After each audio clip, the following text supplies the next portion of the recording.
Vamos começar com uma das principais fatos do dia. Cristiano Zanin, indicado ao STF pelo presidente Lula, toma posse neste momento. Tomou posse e agora está sendo cumprimentado pelas autoridades que participaram dessa cerimônia. Ele substitui o ministro Ricardo Lewandowski, que se aposentou em abril. Estas são imagens ao vivo, então, do momento em que vários dos ministros de Lula vão até o local para poder fazer ali os seus cumprimentos, né? A Cristiano Zanin, a sua esposa, ele que agora, então, é um ministro do Supremo Tribunal Federal. De que forma que Zanin chega ao Supremo Tribunal Federal? Como que essa corte está neste momento em que ele passa a fazer parte dela? E quais são os principais desafios deste ministro indicado por Lula, no teu ponto de vista, Segré? Primeiro, estrategicamente, a determinação de incorporar o atual ministro Zanin à Corte Suprema é brilhante para o presidente Lula, para o PT em geral, porque estamos falando de um ministro que tem 47 anos, que vai ter aí 28 anos pela frente, até ele se aposentar, e isso vai permitir que, de alguma maneira, não estou nem sugerindo a possibilidade de que ele seja subjetivo nas suas determinações judiciais, mas claramente uma pessoa de confiança do presidente Lula, está aí pelo fato dele ter sido advogado do presidente Lula na época em que ele passou pela Lava Jato, e a dúvida agora é ver quais serão as suas determinações em termos muito complexos, como, por exemplo, alguns assuntos, o caso da liberação das drogas, alguns casos que estavam com Lewandowski, e a dúvida maior em relação àquelas questões que têm a ver com Lava Jato, né? Ele deveria se isentar pela sua proximidade com o caso e com o presidente Lula. Bom, o ministro Cristiano Zanin está sendo cumprimentado pelos ministros. Se não me engano, neste momento, Silvio Almeida, então, agora dá um abraço nele, vai tirando as fotos e, então, conversando para depois participar daquela cerimônia em que várias pessoas devem ser convidadas também, entre elas, muitas das autoridades que estão em Brasília e que acompanharam essa posse que aconteceu agora, por volta ali das 4 horas da tarde. Eu queria saber de você, Alan Gani, quais são as questões que podem cair no colo de Zanin e que talvez sejam delicadas também para o presidente da República?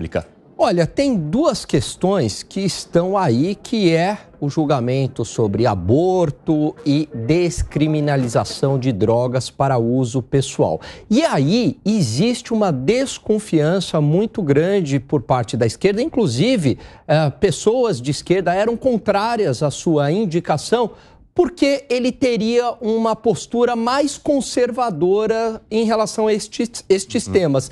E aí é interessante notar, porque parece que ele já deu algumas sinalizações e há uma expectativa disso, de que ele fale que isso é matéria do Congresso Nacional, o que eu acho correto. Então, se ele já chegar com esta postura, defendendo inclusive a Constituição Federal, porque de fato são matérias do Congresso Nacional, vai dar aí uma grande mexida no STF e pode ser que ele até agrade a direita. Esse é o momento em que Cristiano Zanin começa a dar centenas de apertos de mão e abraços para todas as autoridades que estiveram nessa cerimônia de posse no Supremo Tribunal Federal. Fábio Piperno, Cristiano Zanin, há uma expectativa em relação à atuação dele como mais conservadora, embora ele possa, de alguma forma, representar, eu não sei se representar é melhor a palavra, a mais adequada neste caso, mas atuar indicado por um governo que tem uma visão progressista em várias questões. Como é que isso deve se encaixar em temas mais polêmicos do seu ponto de vista ali no STF? Mais uma vez, boa tarde, Evandro. Veja, seria mais uma figura conservadora indicada pelo presidente Lula. Isso não é uma novidade no histórico do presidente da República. Veja, o Zanin foi advogado de Lula, mas o Zanin jamais foi um advogado militante da esquerda. Zanin é alguém, inclusive, um pouco distante das pautas identitárias aí. Sim. Talvez isso surpreenda de forma não muito positiva um determinado segmento que gravita no entorno do presidente Lula. O que foi, Gani, que te chama a atenção? Piperno, quais foram as indicações conservadoras do presidente Lula? No ministério dele, por exemplo, está cheio. O ministro Fávaro, por exemplo, é o quê? Inicialmente... Ele é um progressista? Não, o Fávaro disse o seguinte, inicialmente, o Piperno, nós temos que entender melhor o MST. Aí ele muda o discurso no decorrer do tempo, por quê? porque a opinião pública é super contrária ao MST e a pressão do agronegócio. Desde sempre, Lula nomeou um monte de conservadores. Gente do PP é o quê? Gente do republicano, fisiológico. Esse Sabino é o quê? Gente conservadora. Por exemplo, no Lula 1, Roberto Rodrigues era o quê? Um técnico, né? De reconhecida expertise. Mas um homem ligado ao agronegócio. Mas as nomeações do Supremo, tanto é que as votações do Supremo hoje pendem mais para uma pauta progressista. Fala, Segré. Você sabe que estou observando uma coisa que não tem muita importância do ponto de vista prático, jurídico, mas não sabia que o atual ministro Zanin era tão alto. Pelo que parece aí, as pessoas, eu pensei que eram algumas pessoas que eram baixinhas, mas não, ele é alto. Vai vendo a média. O Segré fazendo uma avaliação da perfumaria em relação ao ministro Cristiano Zanin. A gente tem que olhar tudo aqui, porque faz parte do debate. Agora, tomando a postura... Morning Show, convide Gustavo Segré para participar também do teu programa. Mas a elegância, a postura... Sim, claro, eu concordo com você. Tudo tem a ver, tudo tem a ver. Sim. Mas, puxando o assunto que mencionava aqui Gani e Piperno, não interessa se o seu critério fisiológico ou ideológico é uma questão de conservadores ou de progressistas. O que interessa para a população é como isso vai refletir na vida deles, na nossa vida. Então, eu não estou preocupado se alguém tinha uma característica de uma determinada ideologia ou pensamento e depois foi mudando. De fato, o fato de mudar não fala mal da pessoa e pode configurar uma questão de evolução. Mas uma coisa que me parece interessante é o objetivo do presidente Lula colocar alguém da sua confiança. Mas não devemos esquecer que políticos e ministros, inclusive, de diversos âmbitos, uma vez que chegaram, e mais ainda na Corte Suprema, que não pode ser retirado por uma determinação do presidente, ele pode mostrar aí que está para fazer a coisa bem. É um desejo que todos temos. Ou seja, digo com isso, eu dou uma carta de confiança para ver e que o ministro Zanin possa nos convencer de que está aí realmente para fazer respeitar a Constituição. Demetrios, eu vou até pedir que você faça uma alteração na tarde agora para a gente se aprofundar um pouquinho nos temas que podem cair no colo de Cristiano Zanin como ministro do Supremo Tribunal Federal. Então, por exemplo, ali na sabatina do Senado, Zanin não declarou nenhum tipo de ser favorável ou não, ou contrário, a temas como liberação das drogas, do aborto. Mais especificamente sobre as drogas, ele disse o seguinte: vejo com bastante otimismo o fato de o Congresso e este Senado ter revisitado a lei de drogas para alocar, diferenciar ali o usuário do traficante e estabelecer penas mais amenas. Foi um papel importante. Agora, Gani, embora Zanin tenha sinalizado que ele concorda que esse é um debate que deveria estar no Congresso, provavelmente a ministra Rosa Weber conclua ou coloque na pauta a conclusão desse julgamento que começou ontem e que já tem 4-0 favoráveis para que haja essa liberação do porte de uma quantidade pequena de maconha para usuários. Isso também deve cair, então, para julgamento dele. E aí, o que esperar desse ministro que tem como expectativa de seus parceiros uma atuação mais conservadora? Pode cair sobre ele aquele espírito de corpo, né? Um corporativismo, e aí essa sinalização que ele deu pode ser que ele faça essa distinção entre o usuário, a pena para o usuário e para o traficante. Ao meu ver, isso não faz muito sentido, porque, olha, é a mesma coisa que eu falar, olha, você pode comprar uma mercadoria roubada, certo? Que não é crime, mas o roubo em si, o furto, é um crime. Então, peraí, isso não faz o menor sentido, porque se você está comprando uma mercadoria roubada, isto é um crime e você está fomentando este mercado ilegal, este mercado criminoso e paralelo. O mesmo raciocínio vale para o tráfico de drogas. Tem um outro ponto. Isso pode até fomentar ainda mais o estímulo ao tráfico de drogas, porque aumenta a demanda pelo usuário. Como que o uso e o porte de drogas deve cair no colo de Zanin, no teu ponto de vista, hein, Fábio Piperno? Bom, claro que se o Congresso não se manifestar sobre essa questão, ele vai ter que opinar sobre isso. Se posicionar diferente do que fez ali no Senado, né? E eu acho que é muito correta essa distinção entre consumo e porte. Uma coisa é o cidadão ter um material ilícito para poder vender, para negociar de forma ilegal.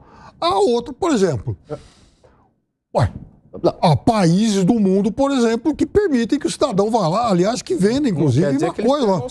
Ué, não quer dizer que eles estejam errados. É aí que está o negócio. O cidadão, que se ele quiser comprar um baseado e fumar, qual é o problema? Ele está comprando baseado de um criminoso. Este que é o meu ponto. É a mesma coisa de eu comprar uma mercadoria roubada. Eu estou comprando de um criminoso. Depende, não é um crime. Depende. Esse que é o ponto. Só não seria no caso das pessoas que cultivarem a própria maconha. Se eu tenho lá uma empresa legalizada, é outro, né? Agora, do jeito que está sendo colocado. Porque a lei, ela também prevê que no caso de até X plantas de maconha, se não me engano, tem um limite, tantas plantas de maconha, aí a pessoa também não se enquadraria num crime de tráfico de drogas. É essa questão que está sendo julgada pelo STF neste momento. Mas eu queria colocar também um outro tema, que é sobre a questão do aborto. O Zanin falou o seguinte: o direito à vida está expressamente previsto na Constituição. É uma garantia fundamental. Nessa perspectiva, temos que enaltecer o direito à vida, porque aí estamos cumprindo o que diz a Constituição da República. Foi essa a fala dele na sabatina no Senado quando foi questionado sobre aborto.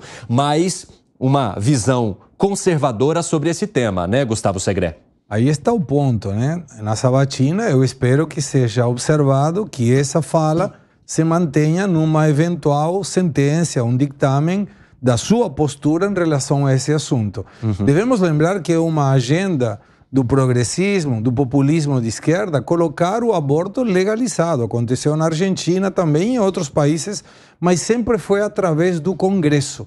Não foi através da Suprema Corte de Justiça. Essa seria uma questão atípica, no caso brasileiro, e aí serão duas circunstâncias. Ou que o Congresso tome para si essa responsabilidade, porque legislar e deve ser através do Congresso, ou se não assumir que a Corte Suprema vai ocupar um espaço que o Congresso não está ocupando. E isso é grave, porque para isso está a divisão dos três poderes. Sim. Determinado pelo espírito das leis, Montesquieu, em 1748. E agora estaríamos reescrevendo a forma da República. É aquela questão, né? Não existe vácuo de poder. Se há algum vácuo, algum poder vai tomar conta daquele espaço para tomar uma decisão. Fala, Piperno. Isso nem sempre foi assunto do Congresso. Por exemplo, Roe versus Wade, lá nos Estados Unidos, que liberou o aborto em 1971. É verdade. Essa foi uma decisão da Suprema Corte, parcialmente revogada agora, recentemente, inclusive, quando os conservadores voltaram a ter uma maioria de 6-3. Mas o fato é que naquele momento, e isso influenciou várias cortes pelo mundo, foi uma decisão tomada pela Suprema Corte americana. Inclusive, eu quero trazer mais um tema que deve ser definido também por Cristiano Zanin, que é em relação às estatais, aquela ação que pode definir ou não a indicação de políticos para as estatais no país, depois daquela possível mudança que pode haver na lei das estatais, que até então proibia, né, a indicação de políticos por conta de todo o esquema de corrupção que acompanhamos lá atrás. Este é um tema bastante delicado e que, sim, pode contar com a definição e a manutenção ou não pelo ministro Cristiano Zanin, Alan Gani. Aí já não é uma pauta de costumes, uma pauta conservadora. E aí está muito mais relacionado a uma função administrativa do governo. Aí que vai pesar sobre ele o caso da suspeição, né? Será que ele não vai agir para favorecer o governo, dado que foi indicado pelo governo? Quer dizer, essa suspeita, ela sempre vai existir. De qualquer modo, eu espero que o Supremo Tribunal Federal derrube e mantenha aquela quarentena, né, para políticos não ocuparem cargos em estatais. Por quê? Isso facilita a corrupção, isso facilita também o toma lá da cá, isso gera ineficiência do Estado. Então, era bastante saudável essa janela aí de 36 meses, conforme a lei aprovada no governo anterior. Agora, uma outra questão que eu gostaria de colocar para vocês é, a partir de agora, é preciso separar Cristiano Zanin, ex-advogado de Lula, para Cristiano Zanin, ministro do Supremo Tribunal Federal? E é possível fazer isso, Fábio Piperno? É possível, sim. Não é só uma questão de ser ou não possível. É fundamental que isso aconteça. A carreira dele como advogado acabou. Então, agora ele é um ministro do STF que vai, inclusive, definir a respeito de temas, vai ter que se manifestar a respeito de temas que agradem e desagradem o governo, aliás, o governo que o indicou, mas essa é a regra do jogo. De qualquer forma, Zanin advogado não existe mais. Eu só queria fazer uma última observação. Sim.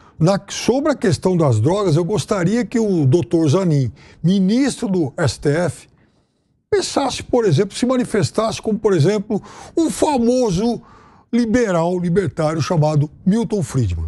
Gustavo Segré. Você sabe que quando a gente avalia, parece que são 60 gramas que vai ser permitido pelo que foi mencionado até agora. De 25 a 60.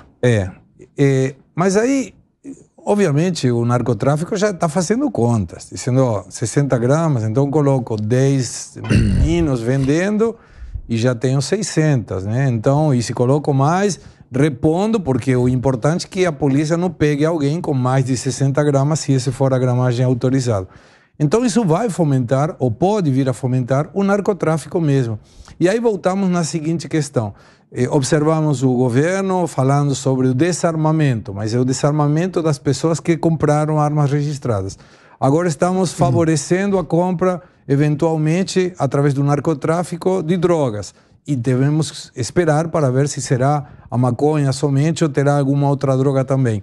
E em relação ao que mencionava o Piperno, de países que são hoje vendedores normais de drogas, são operações feitas através da lei. No caso aqui seria através do narcotráfico, então tem uma diferença grave. Tanto é que tem algumas bandeiras de cartões de crédito que impedem a utilização dessas bandeiras para esse tipo de compras, porque não querem vincular a bandeira com uma atividade que possa ser prejudicial para a saúde. Mas não é tão excludente assim.